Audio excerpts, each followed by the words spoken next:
what's up, y'all? What's cracking? What's popping? It's D. About to react to this video by Cameron. It's titled Celebrity Impersonators Have Gone Too Far.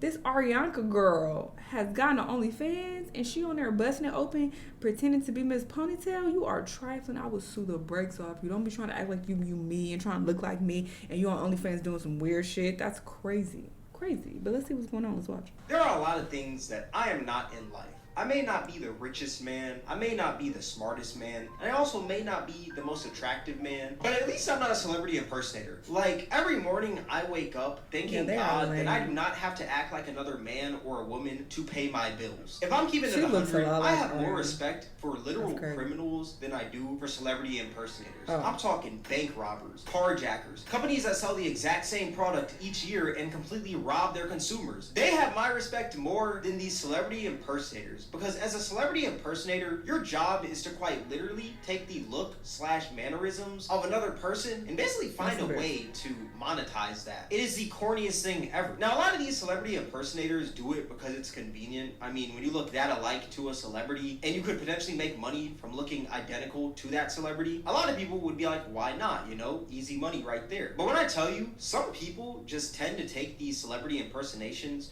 to a crazy extent, and it pisses me off because most of these celebrity impersonators start to gain attention and then they start tricking themselves into believing that they're really that celebrity that they're impersonating. Like, for instance, Paige Neeman, the Ariana Grande clone. What seems to have started as an innocent joke back in 2017 on Halloween has now turned into her whole personality. For the past 7 years, this woman has been cosplaying as Ariana Grande, doing her makeup like her, doing her hair like her, taking pictures like her, and she's now doing red carpet shoots with paparazzi for movie premieres like her. And from doing this, she's amassed 10 million TikTok followers and 800,000 IG followers. And according to Famous Birthdays, this woman is 20 years old. So for almost half her life, she's been cosplaying as Ariana Grande. That is some dedication. I can't even lie. But it's also very weird. Because imagine if she just dedicated this time that she took copying Ariana Grande and decided to actually like find herself and discover what she actually likes. Like, it's insane the levels that this woman went to look/act like another person. I promise you, it'd be so much easier for this woman to just be herself. But see, the thing is, there is no money and clout from just being yourself. And that's why this woman decided to be Ariana Grande out of all people. I mean, she's one of the top celebrities right now. If you go into public and just say Ariana Grande, I'm gonna say that 95% of people are gonna know who that is. So it makes sense to why she's doing this. But like I said, it's just very weird. And you know, since she's a celebrity impersonator, just because it make dollars don't mean it makes sense,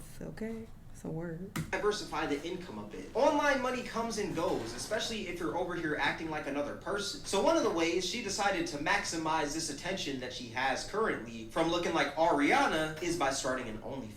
It's already weird enough that you're out here copying everything Ariana Grande does, and now you're using that leverage that you have from looking like her to sell adult content. That's absolutely disgusting. Look, I may not be Ariana, but I do look like her, and we both have Yeezys, so you can check them out for like $13 a month. Like, come on, check out the OnlyFans, look at the bio. Like, what? Like, I'm no lawyer or anything, right? But this has to be illegal in some way, shape, or form. And if not, then it's probably because she's using her real name.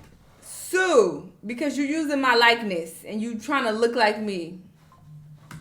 Paige Neeman on like most of her socials rather than Ariana Grande's name, but it's still pretty weird. Like, people say that I look like Duke Dennis all the time, right? I always get that when I'm out in public. So imagine if I started acting like Duke Dennis, started dressing like Duke Dennis, and just started doing everything like Duke Dennis and just copied his entire lifestyle. Y'all would call me crazy and a weirdo. And that's exactly what this woman is doing. Like, that isn't even an impersonation anymore. That is just straight up obsession. This woman is obsessed with Ariana. And I think it's more that she's obsessed with Ariana's lifestyle and the clout that she gets from acting like Ariana than she is from just like looking identical to her, if that makes any sense. What's also funny is Paige Neeman did this Q&A with this website, Famous Birthdays, and one of the questions she was asked was, what's the most challenging aspects of social media? And her answer was the toxicity. What do you find the most challenging about social media in today's world? Honestly, probably the toxicity. Look, don't get me wrong, toxicity does suck online. I do contribute to it. I'm not gonna sit here and act like a perfect angel. But, of course you're gonna receive toxicity for acting exactly like another person. Not acting similar to that person, but acting the exact same. It's different if you were always like that, right? And this celebrity just happens to look like you, and you guys just happen to have a similar lifestyle. That's completely different. But you weren't always like that. You went out of your way to copy everything from this one celebrity. Maybe the toxicity would be a little less challenging if you were just being yourself. Like, I feel like the hate from others wouldn't matter as much as it does to her if she was just being herself. But she doesn't want to be herself, because she was just being herself, and that attention and money from acting like Ariana would be gone. I feel like the toxicity couldn't even be the worst part, though. I feel like the worst part would be if you're impersonating a celebrity, and that celebrity gets into some sort of beef, and now you're in that beef, not directly, but people see you as in the beef because you're impersonating that celebrity. That was actually the case for our next celebrity impersonator that we're going to be talking about in this video, which is Perkio, a Lil Durk impersonator. Now, for y'all that don't know who Lil Durk is, Lil Durk happens to be a rapper from Chicago, and not just Chicago, the streets of Chicago. That man was in the trenches. Now, through Durk's hard work and musical talent, he ended up making it out of Chicago to a nicer environment, but he's still wrapped up within the streets. Right now, Durk is quite literally in jail for charges of conspiracy to commit murder for hire.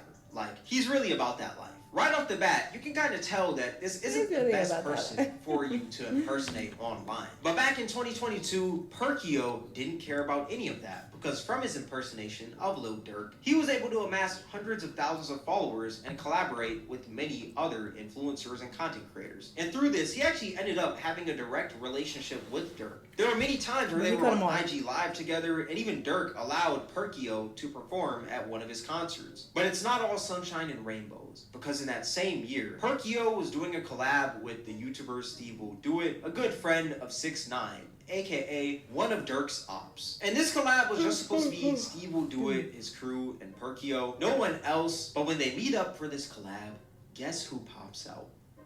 6ix9ine. And since Perkio is an impersonator of Lil Durk, 6ix9ine decides to do the most disrespectful thing to Perkio, which is putting a jacket around him with Lil Durk's deceased friend King Von on the back of it. This guy broke the jacket. You know what I'm saying?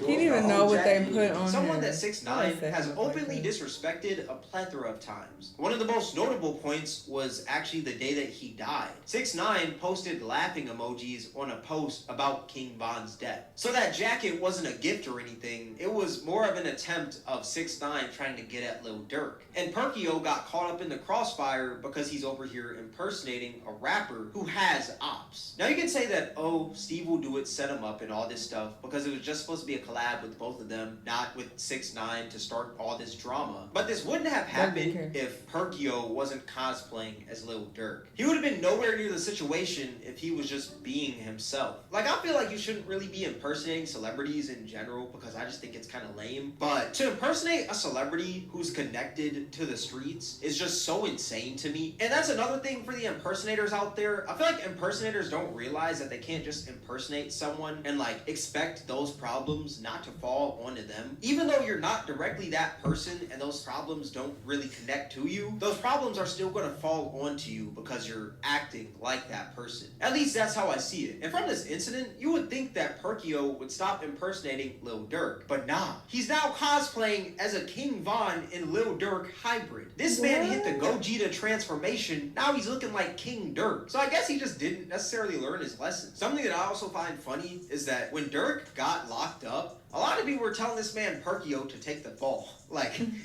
another celebrity impersonator that I want to talk about in this video is the generational Drake beat writer, Easy Drake. Now, there are many Drake impersonators out there, but this one might just be the most cringe.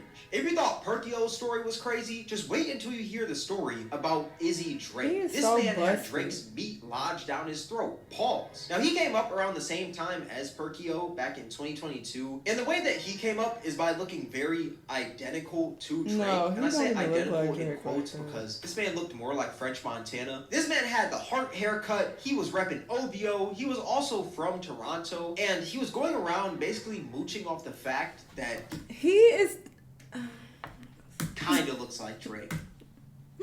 Just because he's a lighter complexion with a beard does not mean he looks like Drake. They don't even have the same body type, okay? We're going to just leave it at that. And it was low-key working. I mean, the man was apparently getting paid $5,000 to do shows since people couldn't afford to get the real Drake, according to his No Jumper interview. Yes, you heard that correctly. This man got a No Jumper interview. Like, I got some music events I gotta show up to, you know. People DM me like, hey, you want to come to my event because I can't pay Drake, he's too expensive, you know. I was just about to say that. He's trying you know, like, his best to sound like Drake, but it's not giving Drake. That much, just $5,000 just to show up, you know. They pay my Airbnb, they pay the flight, you know, they hook it all up. So we're gonna take a quick detour from this like whole topic, but I feel like the fall off of No Jumper has been pretty crazy. You're telling me that they went from having like some of the craziest underground artists like X, Juice, Lil Peep, and all these people on their podcast to having the fake Drake like that. Man, No Jumper, y'all gotta step it up. Y'all gotta have me on there next. But yeah, this man was pretty much just a huge Drake glazer. This guy even started making music, and it was high-key bunions. This man made a song that was a letter to Drake. Like, how much of a glazer do you have to be to write a letter in a song to Drake, the man that you are impersonating? It's just a letter for all the things that I meant to tell you. Fixing grammar errors, letters with dip ink on a feather. That shit's fucking trash, dog. Get the fuck off the airwaves. He also ended up making a song with Perkio, and it was a spin-off of Drake and Lil Durk's song, Laugh Now, Cry Later. And you're never gonna guess what this man Izzy Drake did next. He called out Drake for a boxing match. Yo, it's your boy Izzy Drake, OVO Tings. You already know we outside. I just signed with Celebrity Boxing. August 27th, I'm calling Drake out for a friendly boxing match. If I win, you gotta sign me to OVO, you gotta give me $1 million. If you win, I'll change my name. It's an OVO thing. You already know. This man said, sign me to OVO or give me $1 million if I win. And if the real Drake wins, Izzy Drake has to change his name. That is a bigger scam than the Luka trade. And also, what I don't understand is how are you going to ask the person that you're mooching off of, the person that you're impersonating, to box? If it wasn't for that man, you wouldn't even have a career. You are quite literally making a living off of acting like this man. And the best idea that you had was to call him out for a boxing match. I feel like everyone who knows that they're going to fall off one day, and when I mean fall off, I mean fall off quickly, they're always rude to calling people out for boxing match. Yeah, that's true. The cringe of it all, I can't take it. I'm gonna head out. This is sad that people are doing this. Just be yourself. You are so lame. You will never live this down. You can't escape this. Even when you try to eventually be yourself, because you're like, all right, this ain't working no more, I look stupid, it's gonna haunt you forever. People gonna be able to look you up and be like, oh my God, you was trying to look like Drake? You trying to look like Ariana? Like, y'all are losers. Just top tier loser behavior. Y'all let me know what y'all think, though. Let me know what other videos you want to watch, and I'll see you on the next time. Bye!